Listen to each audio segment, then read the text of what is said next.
What if I told you that a child just 8 years old accidentally stumbled upon a gemstone so rare, so valuable, that it instantly changed his family's life forever?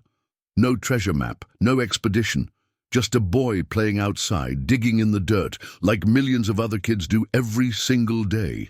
But this time, the ground gave something back. It happened in a rural corner of North Carolina, a place where nothing out of the ordinary ever seemed to happen. No Hollywood drama, no treasure hunters, just rolling hills, thick clay soil, and the occasional flash of quartz glinting in the sun. But on one ordinary afternoon in 2014, what emerged from that quiet earth wasn't quartz. It was something far more valuable. The boy's name was William. He wasn't searching for treasure. He wasn't even thinking about rocks. He was building a mud fort near a creek behind his grandmother's house, barefoot, laughing, and just being a kid. And then his fingers scraped something smooth. He thought it was just another stone until he wiped it clean. What he held wasn't like anything he had seen before. It was deep blue, almost glowing in the sunlight, and surprisingly heavy for its size. William, confused but intrigued, ran back to the house, shouting for his grandma. She took one look at the gem and froze. She had seen pretty rocks before, but never one like this. At first, no one believed it. Friends laughed, neighbors shrugged it off. Probably glass, someone said. Others guessed it was fake or worthless. But William's grandmother wasn't convinced. She wrapped the stone in a towel and drove it to a local gemologist. And that was when everything changed. The expert held the stone under the light, ran tests, measured it, weighed it, and then looked up in stunned silence. What William had found wasn't glass or quartz or any common mineral. It was a bound 100-carat sapphire, natural, uncut, flawless. Estimated value, over $1 million in a matter of days. The small North Carolina town erupted into chaos. Journalists flooded the area, collectors called non-stop, offers came in from around the world, but the biggest question on everyone's mind was the same.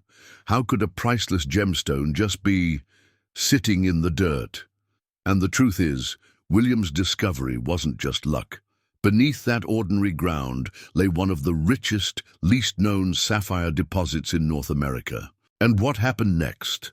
How the discovery sparked a modern-day gold rush, brought fame and danger to a young boy, and revealed secrets buried for centuries, is a story you won't believe. Within 48 hours of the appraisal, William's story was already making headlines across the country. What started as a local curiosity turned into a national sensation. News vans lined the narrow dirt roads, satellite dishes sprouted from trucks like mushrooms after rain, and reporters camped outside the family house home, hoping to catch a glimpse of the now famous million-dollar kid. William's parents, once struggling to make ends meet, suddenly found themselves fielding interviews and guarding a stone that could buy 10 houses. But the spotlight came with pressure. Rumors swirled. Some claimed the gem had been planted. Others insisted it must have been stolen from a private collection. The boy's family, unsure who to trust, found themselves overwhelmed by attention they never asked for. Meanwhile, the gem itself, still uncut and raw, was flown to a laboratory in New York City for deeper analysis. The tests confirmed what the local gemologist had already suspected. It was a natural sapphire, virtually free of inclusions, with a rich royal blue hue, a color often associated with the finest Sri Lankan or Burmese stones. But this one had come from American soil. That made it even more rare. Collectors from Dubai, Hong Kong, and Geneva began placing silent bids. The highest offer? $1.2 million. But William's family hesitated. Should they sell it now or wait? Should they cut the stone, risking value for beauty? Every decision seemed to carry enormous weight, and all of it was happening while their 8-year-old son just wanted to go back to building forts. But it wasn't just the family that felt the impact. The sleepy town of Franklinville, population just under 1,500, was suddenly flooded with rockhounds, geologists, and amateur treasure hunters. People dug up their backyards. Creeks were swarmed with tourists carrying plastic sifters and shovels. Hotels filled up. Local restaurants posted signs reading, "Rock Diggers Welcome." For decades, rumors had floated around about a rich vein of gemstones beneath the area. Some old-timers recalled a mine that operated briefly in the 1930s before being shut down mysteriously. Others dismissed it as folklore. But William's find gave those stories new life. The local government even commissioned a geological survey, hoping to determine if a commercial mining operation could be revived. And then came the looters. One night, someone broke into the family's tool shed, likely searching for more stones. They tried to pry up patches of dirt behind the house. Security cameras caught blurry footage of masked figures with flashlights. Police increased patrols. The gem was moved to a secure vault in Charlotte under tight surveillance.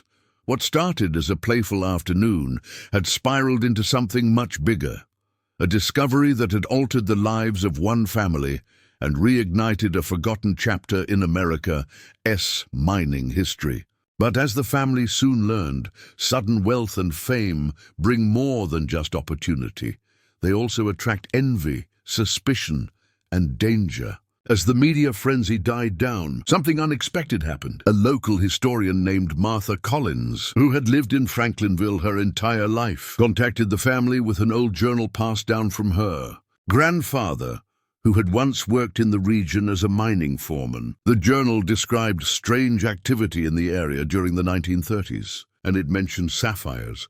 According to the entries, there had once been a small-scale mining operation near the very creek where William had been playing. But it didn't last long. The mining company had abruptly shut down the project after just a few months, citing unpredictable yields and political pressure. The records were sparse, but something about it didn't add up. Why abandon a mine after finding stones of that quality? Digging deeper, Martha uncovered forgotten documents in the Randolph County Archives, property deeds, mineral rights transfers, and a strange letter from 1938 warning about foreign interests trying to gain access to the land. The deeper she went, the more it looked like someone had tried to bury the entire story, literally and figuratively. The historian's findings caught the attention of a geologist from Duke University, Dr. Ben Arnett, who specialized in Appalachian mineral formations. He visited the site and conducted ground-penetrating radar scans around the creek and nearby hillside. What he found was astonishing: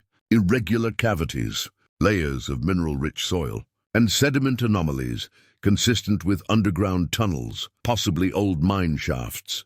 News of the hidden tunnels reignited interest in the area. Prospectors returned in greater numbers, and companies quietly began contacting landowners in hopes of securing rights to explore. But with renewed interest came increased tension. Legal battles emerged over land boundaries. Longtime neighbors accused each other of withholding secrets. It felt like a modern-day gold rush, but instead of gold, it was blue fire from the earth.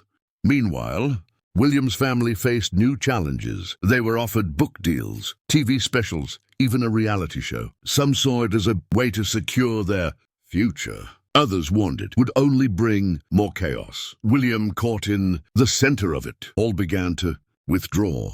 His mother later said in an interview that he stopped sleeping, afraid someone might try to break into their house again. But amidst the uncertainty, one question refused to go away: why was there so little record of these sapphires before?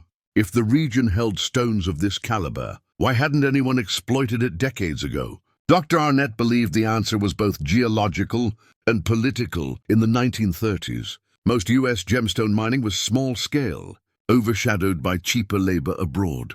It simply wasn't profitable, and during wartime, strategic resources like metals took priority over precious stones. Still, not everyone was convinced it was that simple. Whispers spread of private collectors in the early 20th century, who quietly mined the region for rare sapphires, selling them overseas, and erasing their origins to inflate prices. Whether that was true or myth remained unclear. But what was undeniable now was that the earth had started talking again. And it wasn't done revealing its secrets. The sapphire, still uncut and sitting inside a temperature-controlled vault in Charlotte, now held a weight far heavier than its physical form.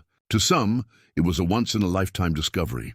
To others, it was a symbol of greed, media frenzy, and lost innocence. For William's parents, it had become a ticking time bomb of decisions, none of them easy. The offers kept coming. One came from a Swiss collector who promised to preserve the stone in its natural state, never cutting it.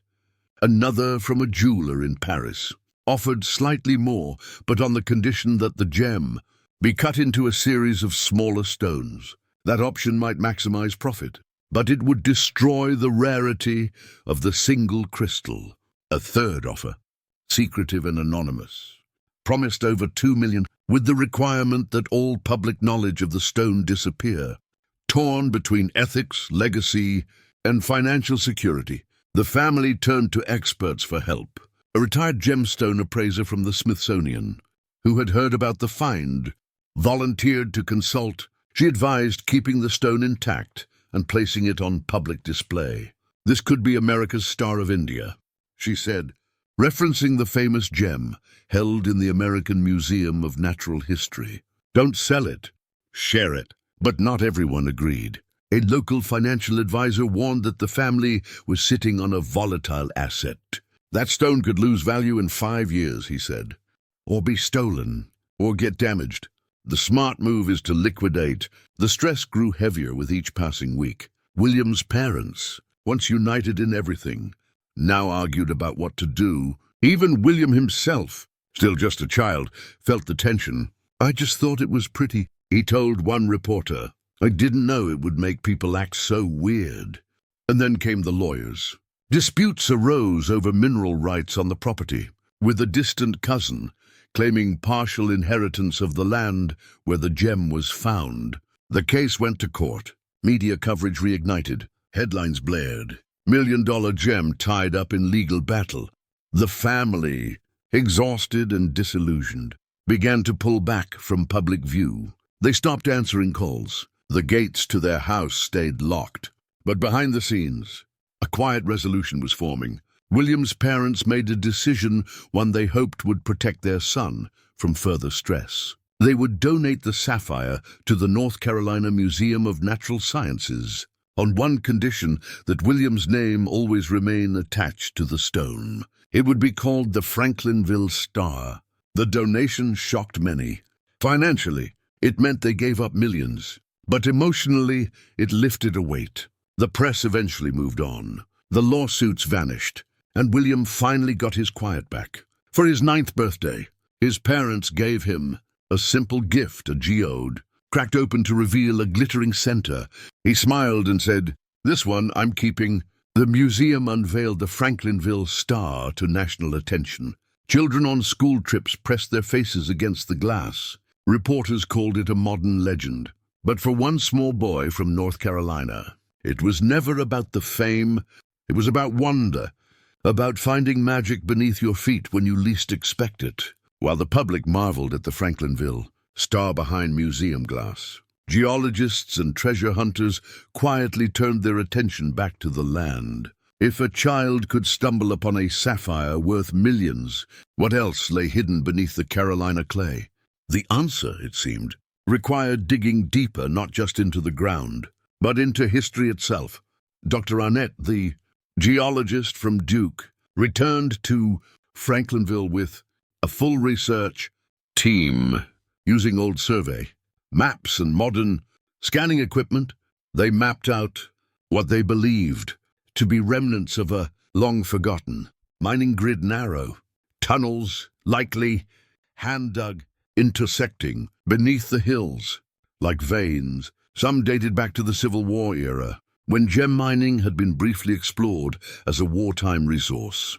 But documentation was patchy, and many of the operations were illegal or unregistered.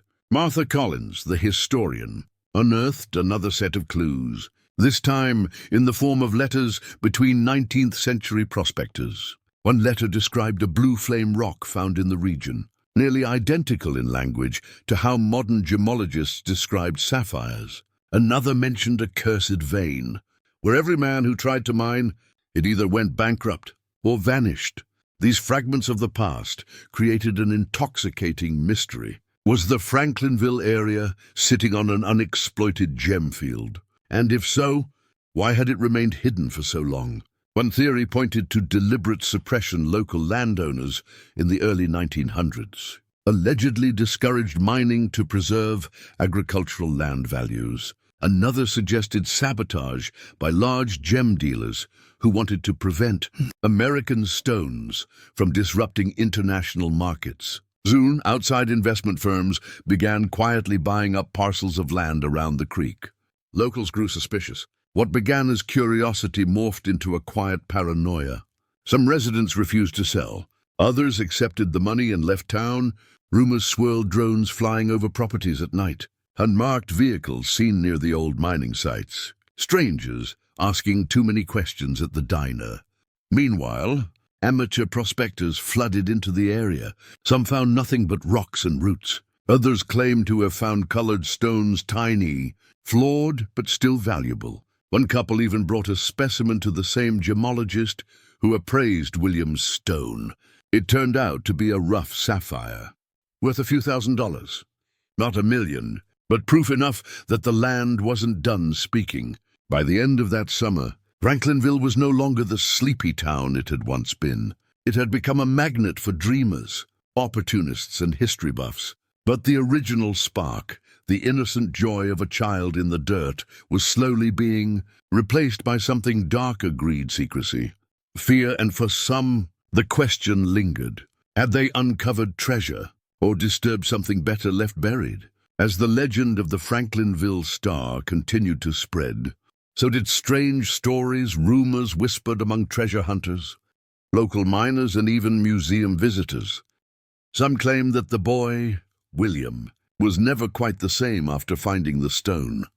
Others spoke of sounds rising from underground at night, as if something alive still stirred in the earth's belly. The most curious report came from a museum night guard. He claimed that during his shift, the display case containing the Franklinville Star would flicker inexplicably, and that sometimes the stone seemed to emit a faint, pulsing glow, as if it were breathing. Management dismissed it as an electrical issue, but the security footage showed something odd: small blue flashes, appearing at random times, with no external source. It wasn't long before theorists took to the internet. Mystery and conspiracy channels posted videos claiming the crystal was extraterrestrial in origin. Others said the gem had unidentified magnetic properties, capable of influencing the human mind. Some even suggested that there was a second stone still buried, and that it was the key to an ancient secret hidden deep in the North Carolina mountains. Despite the extravagant claims, some findings were hard to ignore. Dr. Arnett, the geologist from Duke, returned to the university with soil samples from near the spot where William found the gem. In the lab, they discovered unusual concentrations of rutile and iron, elements that don't typically appear together in the region. It hinted at a completely anomalous geological formation. It's as if a piece of the Himalayas just sprouted here out of nowhere, she said in an interview. Another mystery surrounded the name, Franklinville Star. Though the family had named it, a local newspaper uncovered records that, back in the 19th century, a small religious cult operated in the area, and they too referred to a sacred stone called the Star of Franklin, believed to have fallen from the sky. The records were scarce, but one entry mentioned a blue light that guides the pure. Of course, all of it could be coincidence, but coincidences rarely attract this kind of global attention. A British film crew produced a full documentary, and Japanese media outlets sent teams to cover the phenomenon. The museum began receiving hundreds of visitors a day. Everyone wanted to see the fabled blue stone that had changed a boy's life, and perhaps, if they were lucky, touch it in the hope of changing their own. But as tourists came and went, William and his family stayed far from the spotlight. They moved to another town, changed phone numbers, and began living quietly. In a rare interview years later, William was asked if he ever missed the stone. He smiled faintly and said, "Sometimes, but other times. I think it's still with me," years after the discovery. William was no longer the barefoot boy playing in the dirt. He was a teenager now, quieter, more reflective than most kids his age. Despite the wealth that came after the gem was sold, he lived modestly. No flashy cars, no designer clothes. His family bought a modest home in a different county and kept mostly to themselves. But William carried something that couldn't be bought. A strange, quiet fame and a deeper connection to something no one could fully explain. Teachers noted how his behavior changed over time. He became fascinated with geology and astronomy. He spent hours in the library reading about minerals, plate tectonics, and ancient cosmic collisions. Once he stayed up for 3 days, straight working on a science fair project about gemstone crystallization. When asked what inspired him, he simply said, "I just want to understand what it really was." But it wasn't just science that preoccupied him. William began having vivid dreams, recurring ones. In these dreams, he wandered through underground caverns lit by soft blue light. He described vast chambers filled with glowing crystals and whispered voices that seemed to echo from the stone walls. "It's not scary," he told a childhood friend. "It feels like they're trying to teach me something, like they've been waiting." His parents, concerned, took him to specialists. He was tested for sleep disorders, mental health conditions, even neurological anomalies. Nothing unusual appeared. He was healthy, if unusually introspective, genius curiosity. One doctor called it, but William didn't agree. He wasn't trying to prove anything to anyone. He was following a one that felt older than him, older than anyone. At one point, William attempted to return to the original dig site, but the land had changed hands, and it was now gated and closely monitored. When he asked for permission to visit, the new owners refused. Local authorities cited safety concerns. Disappointed but undeterred, William started hiking the surrounding areas instead, looking for clues, anything that might connect the place in his dreams to the real world. One summer afternoon, he found something deep in a narrow crevice. He spotted a shard small, barely visible but unmistakably blue, not as flawless as the original, but similar enough to confirm his suspicion. The land still held secrets. He didn't take it with him. He left it buried. And when his friend asked why, William answered softly, "It's not meant to be taken. Not yet." This moment marked a turning point. William stopped talking about the stone. He returned to school, kept his head down, and eventually graduated early. He applied to a geology program with a full scholarship, ironically, funded in part by a foundation started with proceeds from the Franklinville Stars exhibition rights. Some called it destiny, others called it coincidence. But to William, it felt like the next step in a journey. That began with a single moment in the dirt, a moment that had changed everything. The story of William Monroe and the $1 million gem eventually faded from the headlines. Like all viral tales, it had its moment, its mystery, its burst of awe, and then slowly, it was buried beneath newer stories. But in the quiet corners of academia, geology, and even folklore circles, his discovery left a lasting ripple. At Duke University, the Franklinville Star remains one of the most studied gemstones in their collection.